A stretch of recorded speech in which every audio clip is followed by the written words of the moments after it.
किस कीमत पर बिके एकनाथ शिंदे, उद्धव ने खोले राज।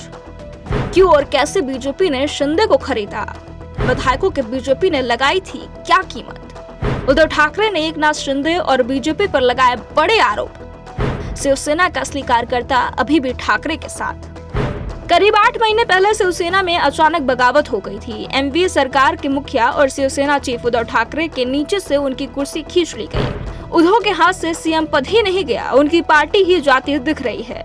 शिवसेना का नाम और निशान चुनाव आयोग फ्रीज कर चुका है। इस पर दावे की लड़ाई उद्धव ठाकरे को एकनाथ शिंदे से लड़ना पड़ रहा है, क्योंकि एकनाथ शिंदे के नेतृत्व में शिवसेना का बड़ा हिस्सा अलग हो गया है और खुद को असली शिवसेना बता रहा है। मामला सुप्रीम कोर्ट में भी चल रहा है। ऐसे में सवाल उठ रहे हैं कि जिस पार्टी को बाला साहेब ठाकरे ने बनाया था, क्या उनके बेटे उसे संभाल पाएंगे। फिलहाल इसका जवाब चुनाव आयोग को देना है और फरवरी में यह जवाब मिल भी सकता है। इस बीच उद्धव ठाकरे ने इस राज से पर्दा उठा दिया है। एकनाथ शिंदे ने बगावत क्यों की। शिवसेना में ठाकरे परिवार के बाद एकनाथ शिंदे सबसे पॉपुलर नेता हैं। उद्धव ठाकरे की सरकार में उन्हें शहरी विकास जैसा महत्वपूर्ण मंत्रालय मिला हुआ था। उद्धव ठाकरे से मुलाकात के लिए उन्हें कभी भी समय नहीं लेना पड़ता था। इतना सब होने के बावजूद अचानक ही एकनाथ शिंदे ने बगावत कर दी। उनके साथ 40 विधायक भी बागी हो गए। विधायकों ने गुवाहाटी में डेरा डाल दिया और जब गुवाहाटी में मुंबई पहुंचे तब तक उद्धव ठाकरे की सरकार गिर गई। बाद में उद्धव की जगह बीजेपी के सहयोग से एकनाथ शिंदे राज्य के सीएम बन गए। इसके बाद से ही सवाल उठ रहे थे कि आखिर एकनाथ शिंदे ने बगावत क्यों की।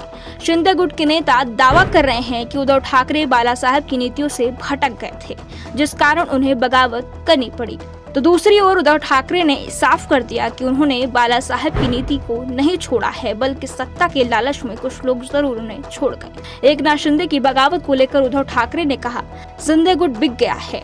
बीजेपी ने दौलत के दम पर शिंदे गुट के विधायकों को खरीद लिया है। मुझे पता है कि किस बात पर एकनाथ शिंदे बिके हैं। ठाकरे ने कहा कि आज महाराष्ट्र में जगह जगह नारे लगते हैं, 50 खोखे एकदम ओके। महाराष्ट्र में यह नारा देश के कोने कोने तक पहुंच गया है। शिवसेना में राजनीतिक विभाजन ने महाराष्ट्र और शिवसेना दोनों को ही बहुत नुकसान पहुंचाया है। उद्धव ठाकरे ने कहा है कि अभी हमारी पार्टी के सांसद संजय राउत जम्मू कश्मीर गए थे। कांग्रेस की भारत जोड़ो यात्रा में उन्होंने हिस्सा लिया, वहां भी लोग ये नारा लगा रहे थे। जाहिर सी बात है, देश समझ रहा है हमारे विधायकों को किसने खरीदा है। उद्धव ठाकरे ने बीजेपी का नाम तो नहीं लिया, लेकिन उनके बयान से साफ हो गया कि उद्धव बीजेपी को माफ करने के लिए तैयार नहीं है। उद्धव ने कहा कि हमारी पार्टी के कुछ लोग साथ छोड़ गए हैं, वो बिक गए हैं। जो लोग लालची थे वो लोग चले गए, लेकिन मैं खुश हूँ। मौजूदा मुश्किल परिस्थितियों के बावजूद शिवसेना अपने लक्ष्य से नहीं डिगी है। शिवसेना सुप्रीमो बाला साहेब ठाकरे ने हमें सिखाया कि 80% सामाजिक कार्य है, सिर्फ 20% ही राजनीतिक काम है। सच्चे सैनिक शिवसैनिक हमारे साथ हैं। हम सामाजिक कार्य पर ज्यादा जोर देते हैं, राजनीतिक चुनाव के लिए है। इस बीच उद्धव ठाकरे ने ये साफ कर दिया कि जो लोग चले गए, अगर वो अपनी गलती मानते हैं और पार्टी में वापस आते हैं तो उनका स्वागत किया जाएगा, लेकिन एकनाथ शिंदे को माफी नहीं दी जाएगी। शिंदे को लेकर उद्धव ठाकरे के मन में इस समय जबरदस्त गुस्सा दिख रहा है। एकनाथ शिंदे के चलते ही उद्धव की सरकार गिरी थी और एकनाथ शिंदे इसके बाद भी उद्धव ठाकरे को लगातार कमजोर करने की कोशिश कर रहे हैं।